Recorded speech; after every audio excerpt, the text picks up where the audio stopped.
പണ്ടൊക്കെ വീട്ടിലമ്മ ചീര വാങ്ങുമ്പോൾ ആകെ മൊത്തമൊരു സന്തോഷമാണ് കേട്ടോ.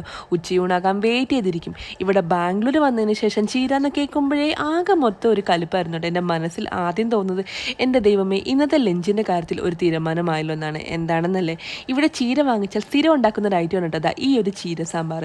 ശരിക്കും പറഞ്ഞാൽ എനിക്ക് ഒട്ടും ഇഷ്ടമുള്ളതൊരു ഐറ്റമായിരുന്നു. പണ്ടൊക്കെ നമ്മൾ ചിക്കൻ സാമ്പാർ എന്ന് പറഞ്ഞാൽ കളിയാക്കാറില്ലേ, ഇത് കാണുമ്പം അതാണ് കേട്ടോ എനിക്ക് ഓർമ്മ വരുന്നത്. പക്ഷേ ഇതല്ല, ഇത് അടിപൊളി ഒരു സാധനമാണ്. പിന്നീട് ടേസ്റ്റ് ചെയ്ത് നോക്കിയപ്പോഴാണ് കേട്ടോ മനസ്സിലായത് ചീര സാമ്പാർ എൻ്റെ ലഞ്ചിൽ ഇടം പിടിക്കുകയും ചെയ്തു.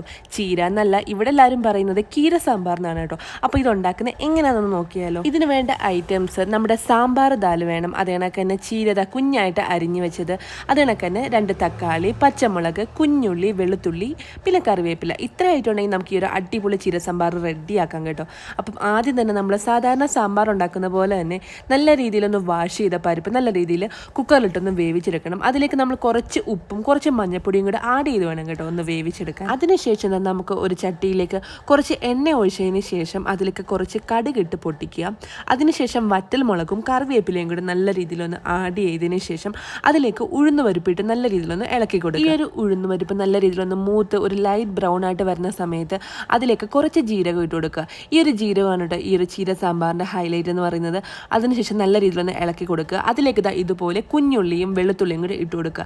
ഈ ഒരു കുഞ്ഞുള്ളി വലുതാണെങ്കിൽ നമുക്ക് ചെറുതായിട്ടൊന്ന് കട്ട് ചെയ്ത് കൊടുക്കാം, അല്ലെങ്കിൽ ഒന്നായിട്ട് നമ്മൾ ഇട്ട് കൊടുത്താൽ മതി. അതിലേക്ക് 2 ടൊമാറ്റോ കട്ട് ചെയ്തത് ഇട്ട് കൊടുക്കുക. നല്ല രീതിയിൽ എന്നിട്ടൊന്ന് ഇളക്കി കൊടുക്കുക. അതിലേക്ക് പച്ചമുളകും കൂടി ഇടുക. ഞാനിവിടെ ഇതിനും കൂടെ കഴിക്കേണ്ടതായതുകൊണ്ട് വളരെ കുറച്ച് മാത്രമാണ് കേട്ടോ പച്ചമുളക് ആഡ് ചെയ്തിരിക്കുന്നത്. ഈ ഒരു കറിയിൽ നമ്മൾ ഏറ്റവും കൂടുതൽ യൂസ് ചെയ്യുന്നത് പച്ചമുളകാണ്. നമ്മളത് അല്ലാതെ മുളക് പൊടിയൊന്നും യൂസ് ചെയ്യുന്നില്ല. സോ അതുകൊണ്ട് ആവശ്യത്തിനനുസരിച്ച് നമുക്ക് മുളക് ആഡ് ചെയ്ത് കൊടുക്കാം. അതിലേക്ക് നമുക്ക് വേണമെങ്കിൽ മാത്രം സാമ്പാർ പൊടി ആഡ് ചെയ്യാം. ഞാനിവിടെ നോർമൽ സാമ്പാറിനകത്ത് അങ്ങനെ സാമ്പാർ പൊടി ആഡ് ചെയ്യാറില്ല. പക്ഷേ ചീര സാമ്പാറിന് വേണ്ടി മാത്രം ഞാനിവിടെ സാമ്പാർ പൊടി വാങ്ങിച്ച് വെക്കാറുണ്ട്. കാരണം നമ്മൾ ഈ ഒരു ചീര സാമ്പാർ ഉണ്ടാക്കുമ്പോൾ വേറെ പൊടികളൊന്നും തന്നെ ചേർക്കുന്നില്ല. സോ അതുകൊണ്ട് ഈ ഒരു സാമ്പാർ പൊടി ഉണ്ടെങ്കിൽ നല്ലൊരു ഫ്ലേവർ നമുക്ക് കിട്ടും. അതിനുശേഷം നല്ല രീതിയിൽ ഇളക്കി കൊടുത്തതിന് ശേഷം അതിലേക്ക് നമ്മുടെ ചീരയും കൂടി ഇട്ട് നല്ല രീതിയിൽ ഒന്ന് മിക്സ് ചെയ്തതിന് ശേഷം അതിലേക്ക് നമ്മൾ വേവിച്ച് വെച്ചിരിക്കുന്ന പരിപ്പ് ആഡ് ചെയ്താൽ നമ്മുടെ ചീര സാമ്പാർ റെഡി ആയിട്ടുണ്ട്. പിന്നെ അതിലേക്ക് നമുക്ക് കുറച്ച് കായത്തിൻ്റെ പൊടിയും കൂടെ ആഡ് ചെയ്യണം. ഇത്രയേ ഉള്ളൂ. വളരെ സിമ്പിളായിട്ട് നമുക്ക് ഉണ്ടാക്കാൻ പറ്റുന്ന ഒരു അടിപൊളി ഒരു ഡിഷാണ് ഈ ഒരു ചീര സാമ്പാർ എന്ന് പറയുന്നത്. സാധാരണ നമ്മുടെ വീടുകളിലെല്ലാം ചീര അവിയൽ, ചീര തോരനൊക്കെയല്ലേ സാധാരണ ഉണ്ടാക്കാറുള്ളത്. ഇതെന്താണല്ലോ നിങ്ങളൊന്ന് ട്രൈ ചെയ്ത് നോക്കേണ്ട ഐറ്റം തന്നെയാണ് കേട്ടോ.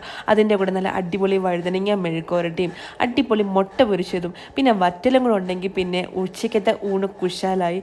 ഇതിൻ്റെ ഏറ്റവും വലിയ ഹൈലൈറ്റ് എന്ന് പറയുന്നത് ഈ ഒരു വെളുത്തുള്ളിയാണ് കേട്ടോ. എന്താണെങ്കിലും എല്ലാവരും ഒന്ന് ട്രൈ ചെയ്ത് നോക്കുക. അപ്പം എല്ലാവർക്കും ബൈ.